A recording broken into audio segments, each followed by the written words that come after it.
It is official that DeepRockGalactic is now 7 years old, at least as of the recording of this script. You're going to probably see it a day later, but as of right now, the game is 7 years old. And Ghost Ship just did their 7-year anniversary stream. It was really an interesting experience to watch that. Up front, I'm just going to say that not really a whole lot happened during the stream in terms of reveal or any sort of news-wise. It was more or less just a lot of members of the Ghost Ship crew getting together, doing some shenanigans, playing some very long-winded prop hunt, and just answering viewer questions, kind of similar to what they do with their normal weekly streams. But it was also a bit of reflection, talking about some certain things that happened during the development of DeepRockGalactic, as well as how certain things came to be. And it made me kind of want to reflect on the 7 years that this game has been out, counting the early access release. The game officially released 5 years ago in May, but there has been a lot of stuff that led up to the initial 1.0 release of this game, and all the stuff that has happened since then that I think is worth at least talking about to a degree, because a lot of people are under the impression that this game just does not get updates anymore, or that the game has just been abandoned by the devs because now they're working on Rogue Core. And I think that that is obviously very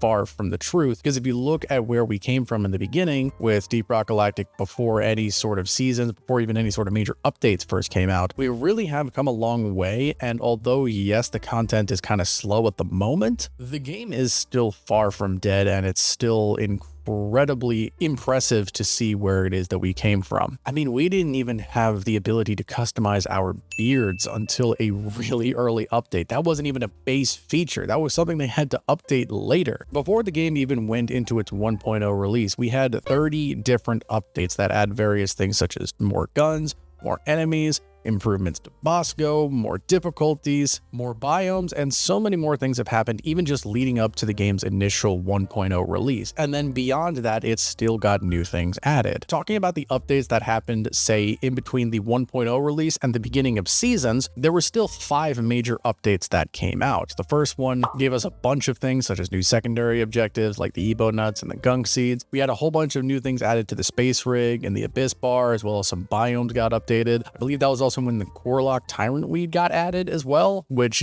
although I'm not a big fan of that particular enemy itself, is still a nice addition that we got. Not to mention the fact that we got the Roughnecks at Work update, which gave us both on-site refining and escort duty missions, which are 2 of my personal favorite mission types in the game, even to this day, with everything that we've gotten added. So even outside of just these seasonal updates, we've still got a lot of things that came with this game. And once the seasonal updates started, it just exploded from there. Granted, they have been less frequent, obviously, but the stuff that we've gotten has been bigger and better. And again, talking about the 7th anniversary stream, they of course talked about the Skull Crusher pack. And again, I've mentioned this in a few videos, but the Skull Crusher pack just looks absolutely phenomenal, and I picked it up immediately once it got available. But I think just talking about the update history of this game in general will help give a lot of people more insight as to the kinds of things that we started with and the kinds of things that we have now. Like, for example, did you guys know that at some point in time we just didn't have the space rig? That wasn't implemented until one of the first few major updates of the game. So I actually didn't play during that time, so I don't know exactly what happened. I don't know if it was just like a menu system or you just went into the games normally. If anybody did play during that time, please let me know. But yeah, we just didn't have a space rig. We didn't have a home away from home. We didn't have any kind of... there was nothing we could do. It was just,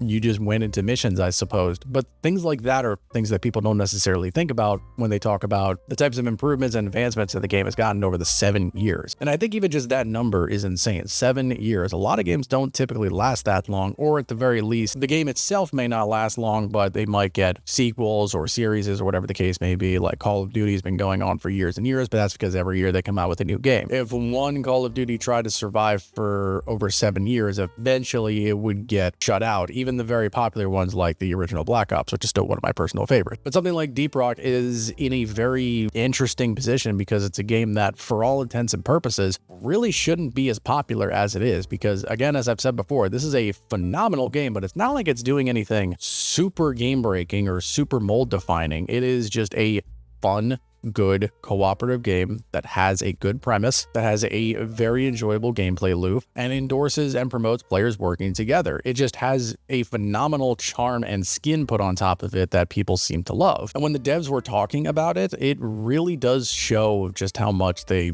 put a lot of work and effort into this game from its early days even to now. And the amount of care and love that is put into this project is ridiculous, because otherwise they wouldn't have kept going with all the updates if they didn't think it was worth putting effort into. I can't remember the exact context of what was said during the stream, but I believe Mikkel said at one point in time that when this game first started off as a project that they were working on, it was only going to be probably like a 2-year project or a 2-year game or something like that, and then they were going to move on to the next thing. We had no idea that the game was going to get this popular for a 7-year time period, and people were really going to be loving where it was going. So that itself tells you just the amount of impact that this has had on people and just how much plans can change. And of course, a lot of people were asking questions about Rogue Core, myself included, and they didn't necessarily have a whole lot of information that they have regarding Rogue Core. However, the team that's in charge of Rogue Core was working in the background, and you could hear a couple of snippets of them saying something. Nothing really important. You couldn't figure out anything. There was no reveals or no spoilers or anything. It was just kind of funny because they were worried about them accidentally spoiling something, but nothing ended up coming out. They did, however, say that they're going to be doing another stream sometime next month, I believe, where it's a full Rogue Core Q&A and they go through a bunch more stuff. So stay tuned for that. That's going to be something that I'm sure a lot of people are looking forward to.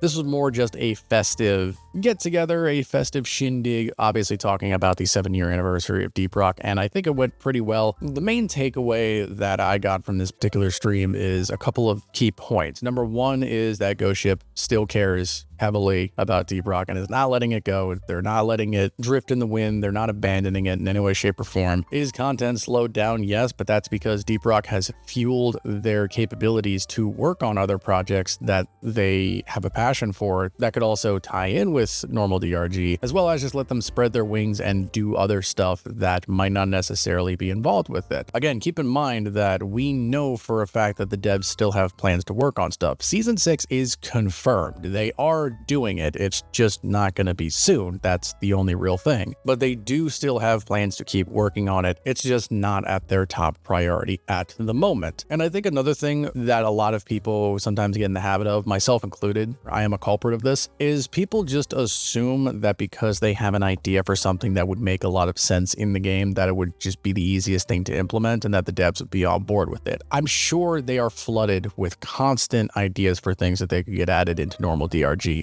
Just based on some of the stuff that I see when I watch their streams of people mentioning or even just talking about on Reddit, even just some of the questions that they have, like, yeah, there's a ton of stuff that could get added into the game potentially, but a lot of it just comes down to what makes the most sense, how it can be implemented properly, and what it means to the rest of the game being molded around it. Like, say, for example, they decided to just add new primary weapons to each of the classes. Just let's say they do that tomorrow. You have to think about all the things that come with those new weapons. Let's take one weapon, for example. Let's say one new primary weapon. Not only do they have to create the singular primary weapon, they have to design what that weapon would look like with all of the different frameworks attached to it. So every single design for the framework, it would have to be designed. Same thing goes for all of the different weapon skins, all of the color palettes. They would have to figure that out. They would have to design anywhere from 6 to 8 overclocks of varying degrees of complexity, which in some cases, sure, it could be easy, but in other cases, they want them to be interesting. And you have to also keep in mind that this weapon has to fit into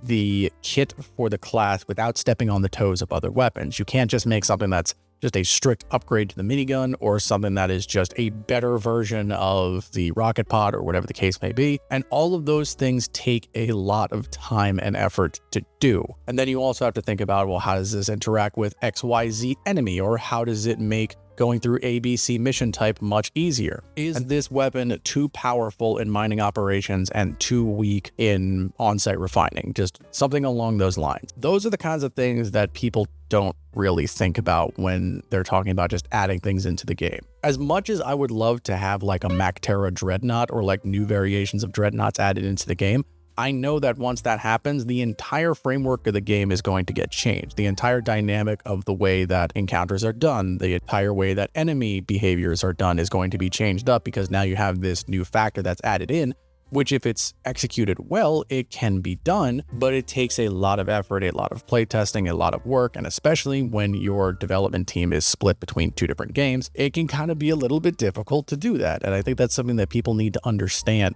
All in all, I think the main takeaway from this entire anniversary and from the dev stream, which was phenomenal, so go check it out if you haven't looked at it yet, it was very funny to watch, is that DeepRock is not going anywhere. Maybe the main game might be a bit on a pause right now, but with Rogue Core coming out, with all the different supplemental things that are attached to the DRG name, and just the sheer passion that you can see off of the development team, it's not going anywhere anytime soon. It's already lasted 7 years with a phenomenal amount of popularity that doesn't show any signs of slowing down. So I think that we can at least see probably another at least 5 or 6 years before this game shows any signs of truly being forgotten. But those are just my thoughts. I want to know what you guys have to say. How do you feel about the 7-year anniversary of DRG? How long have you been playing the game? Let me know down in the comments below. I love hearing how long you guys have been playing for. Personally, I started essentially right before seasons picked up, and let me know what you're most looking forward to about either the future of DeepRock or Rogue Core or anything involving Ghost Ship in general. I would love to hear your guys' thoughts. And as always, I hope you found this video informative and entertaining. If you did, please let me know by hitting that like button and consider subscribing and becoming a member today, as it really helps me out a lot. Rocket Stone Miners, I'll see you in the next video.